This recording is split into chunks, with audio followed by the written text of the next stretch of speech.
Olá, olá, olá, seja bem-vindo. Vamos falar um pouquinho sobre o luto pet novamente.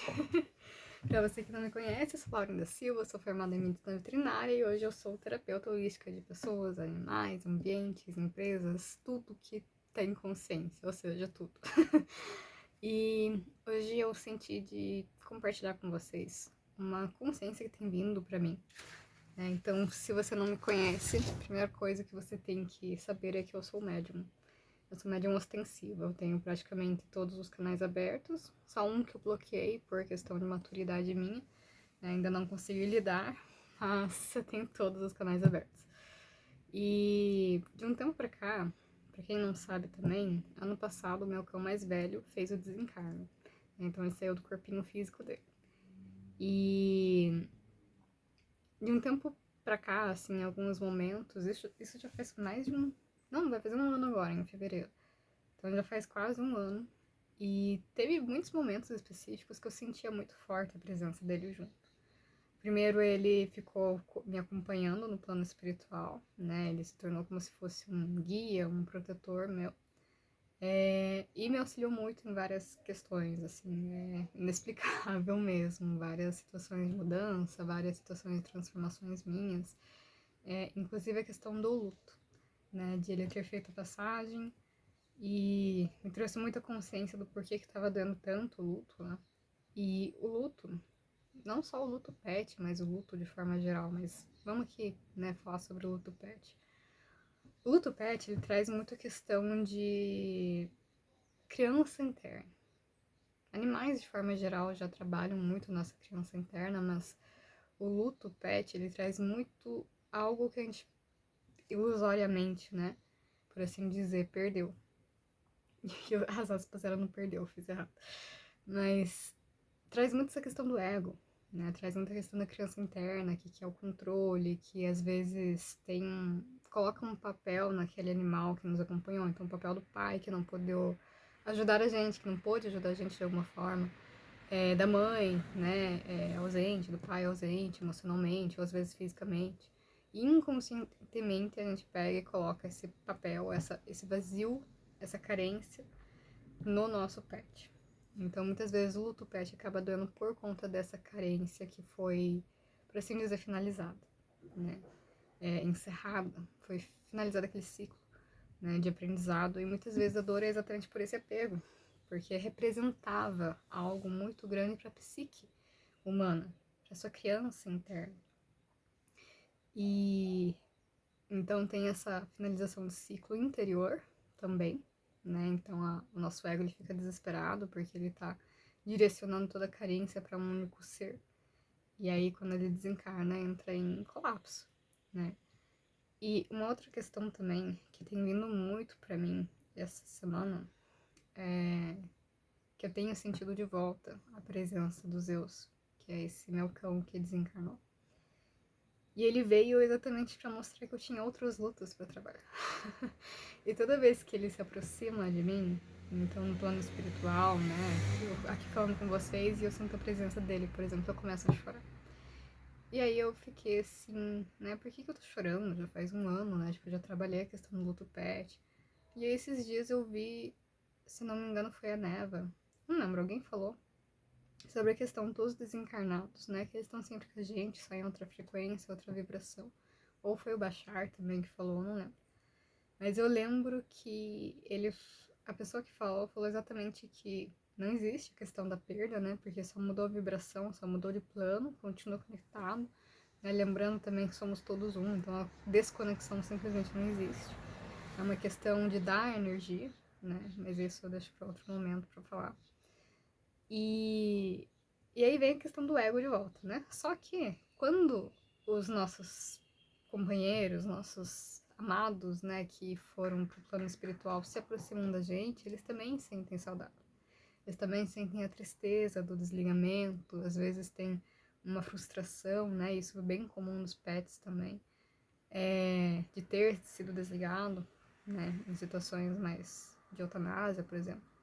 Mas também tem uma frustração de eu queria que fosse diferente, eu queria continuar, eu queria estar vivo de uma forma diferente, né? E uma frustração de tudo aquilo que não viveu, né? E também tem a questão de que o simples fato deles se aproximarem, muitas vezes a vibração é tão alta do outro lado, dependendo, né, o estado de consciência daquele ser, ou até mesmo a essência daquele ser, porque, por exemplo, determinadas entidades, quando se aproximam da gente e precisam fazer descarrego, quando se aproximam a gente começa a chorar também. Né? Tem algumas que a gente ri, como é o caso das pombagiras, né? Mas tem situações que você chora.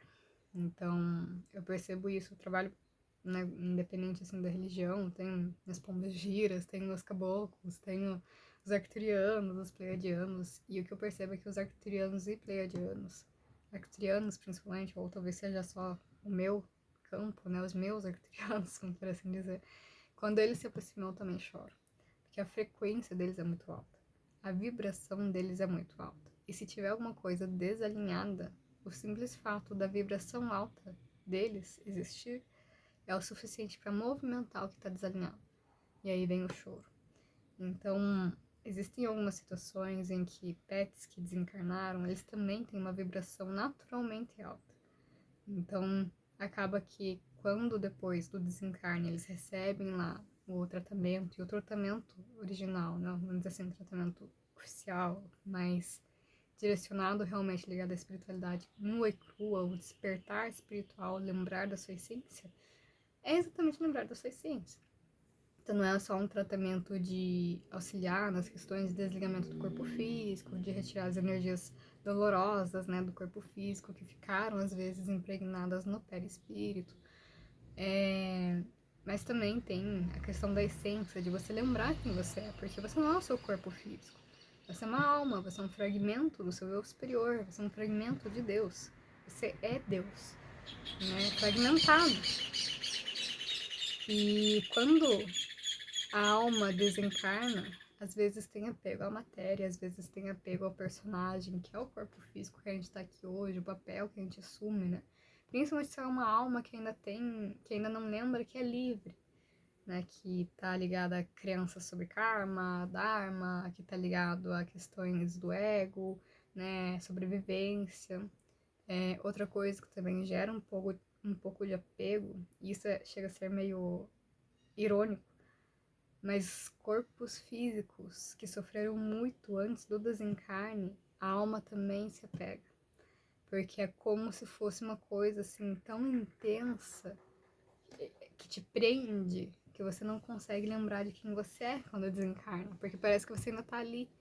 Mas aí vem todo o auxílio, né, no plano espiritual, na própria comunicação, no próprio tratamento do luto pet que a gente faz aqui, também faz esse acolhimento deles, né? Tem a questão de apego do tutor também, então tem várias questões. Mas, agora sim, direcionando pro assunto que eu queria trazer, o luto pet ele também fala dos outros lutos. Então, quando o Zeus começou a se aproximar de mim de volta agora, porque já fazia meses que ele não se aproximava.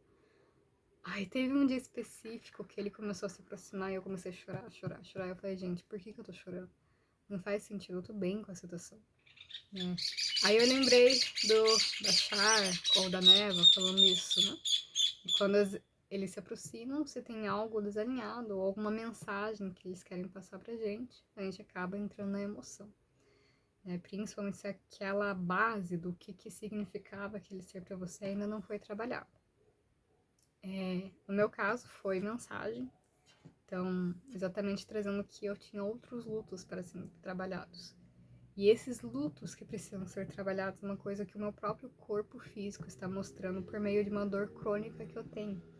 Então, todas as vezes que eu tive encerramento de ciclo e eu não me permiti sentir o encerramento do ciclo, eu guardei isso. É a famosa coisa da emoção reprimida.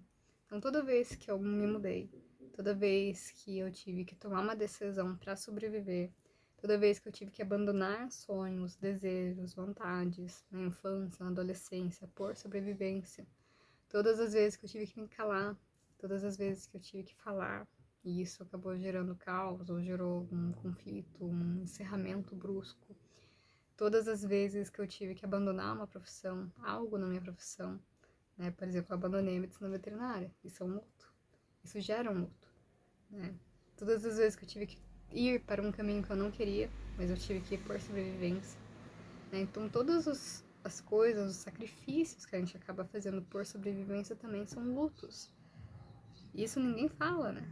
Mas tudo que a gente sacrifica também gera luto. E a gente tem que se permitir sentir isso. E era essa a mensagem dele, né? Eu não estava mais sofrendo do luto pelos Zeus, mas eu não estava associando que eu tinha outros lutos para lidar.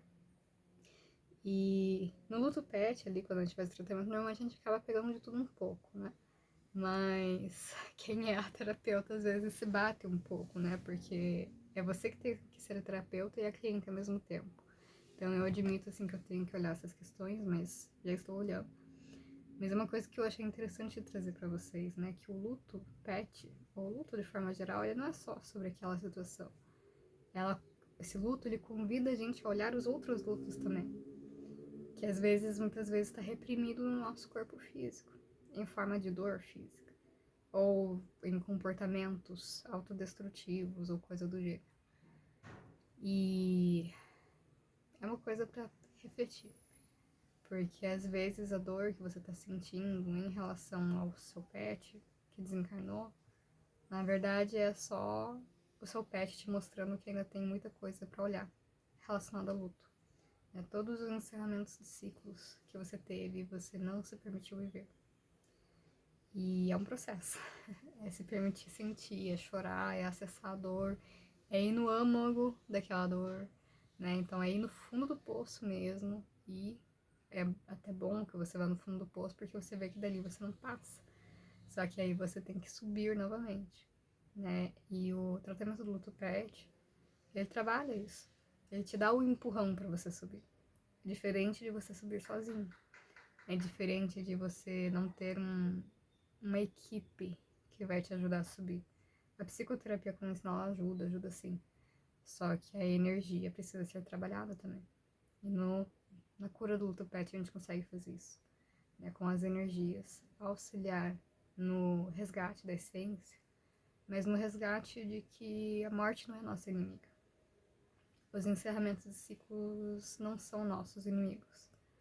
O sistema é nosso inimigo, isso sim. Né? Apesar que, se a gente for ver pela espiritualidade no Ikua, não existe inimigos e nem amigos, existe neutralidade, né?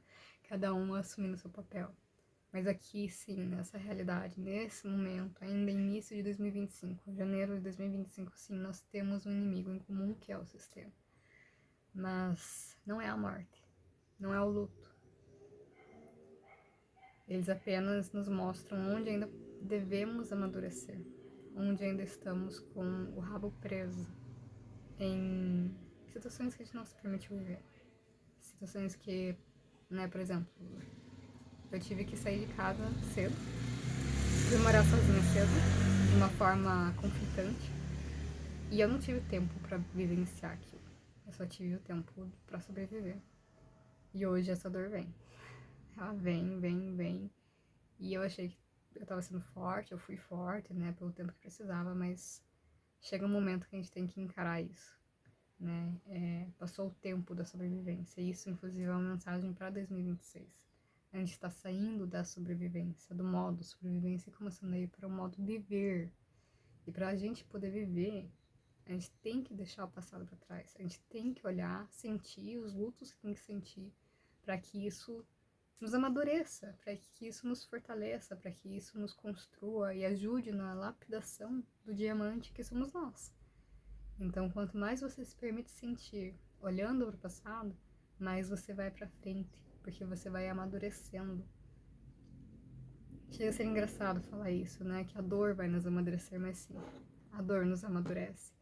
Porque a dor é você ser forjado no fogo do inferno, praticamente. E ela faz com que saia o melhor de você. Então não desista. Existem tratamentos que a gente oferece. Acredito que outras pessoas também ofereçam. Mas não desista. Tá todo mundo aí sentindo essas dores. Alguns se permitem se curar, outros não. Mas não desista.